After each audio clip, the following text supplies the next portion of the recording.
Why whales breach? Breaching is a behaviour that fascinates us. But what does it mean for the whales?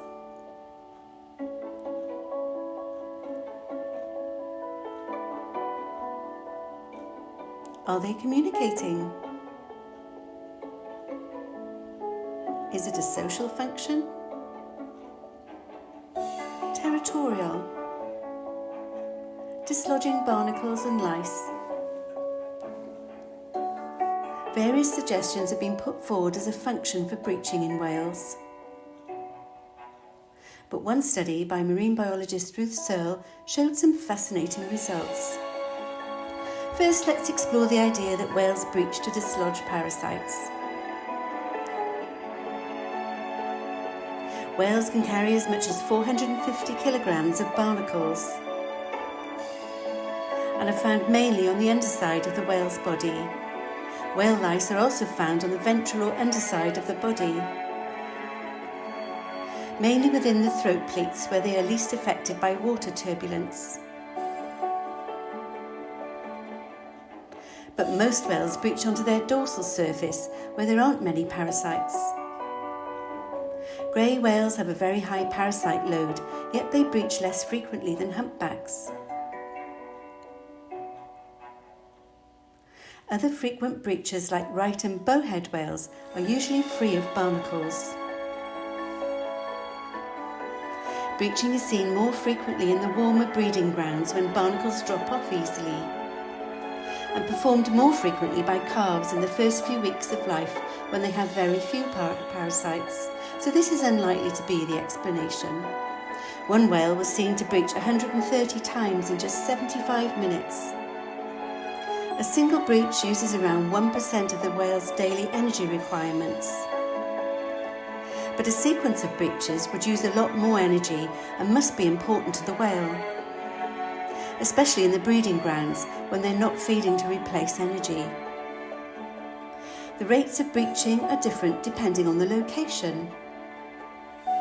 The density of whales is higher in open ocean areas such as Silverbank in the Caribbean compared to island locations such as Hawaii and Tonga. Yet breaching was more frequent in island locations than open water.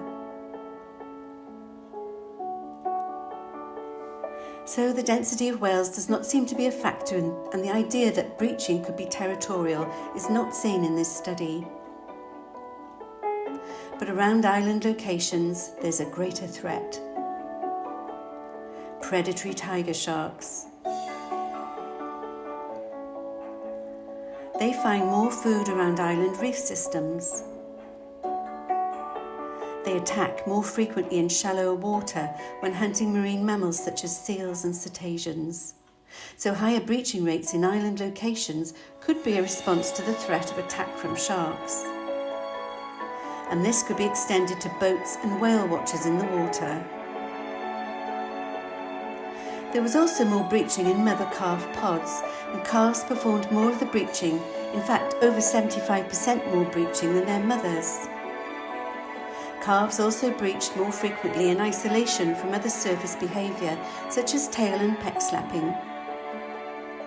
In adult pods, without calves, including lone whales, the incidence of breaching was less frequent and didn't vary significantly. Could breaching be a contact signal between mothers and calves? Breaching is seen more frequently in calves, especially in island locations where there are more predators and more boats. Calves are at the surface to breed more often than their mothers, who stay at a depth of around 12 to 18 metres. For the first few weeks of a calf's life, it will stay close to its mother, but will soon start to venture further away and for longer periods of time. As calves become more confident, they also become more vulnerable.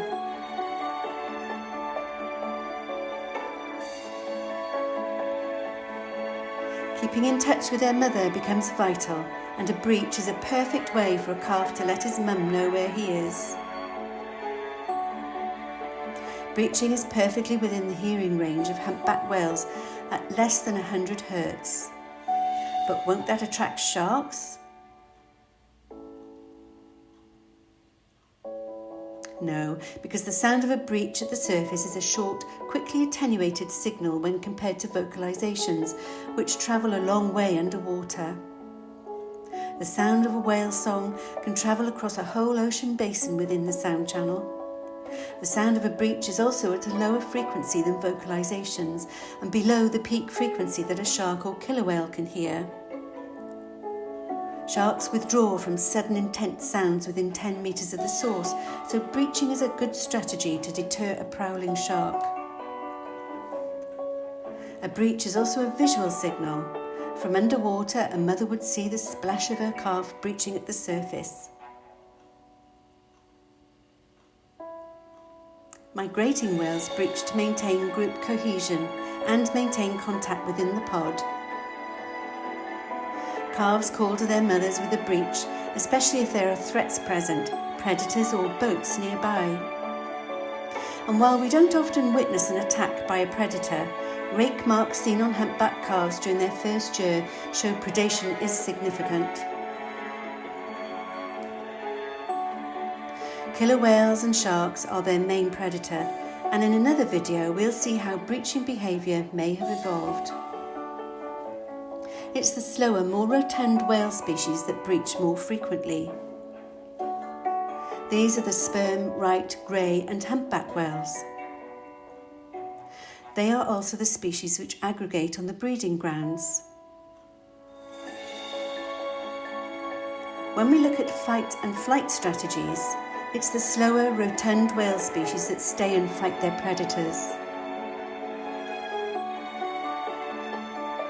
The sleek fester whales like blue, fin, sei and minke whales take flight and swim away in sprints of up to 20 kilometres an hour. Breaching could be part of a defence strategy in slow swimmers when threatened by predators. Mothers will protect their calves from predators. Breaching, as well as a direct response to a predator, could be a call to help to other whales. Breaching also seems to allow a group to maintain contact with one another in the feeding grounds when predation is more of a threat. Although mothers and calves separate after the calf's first year, they have been seen together in the years that follow separation. Breaching could be a mechanism for individuals to recognise one another. Mothers and their yearling calves have been seen breaching together, sometimes for hours before separation. This could be a way of imprinting their individual identity on one another for future recognition. Whales have complex social interactions, and there's still a lot we don't know about their elusive lives underwater. But if you're lucky enough to see a breaching whale, remember they are communicating with one another. And maybe even with you. Subscribe for further videos on whale ecology and behaviour, coral reefs, polar environments, the deep sea and more. Thanks for watching.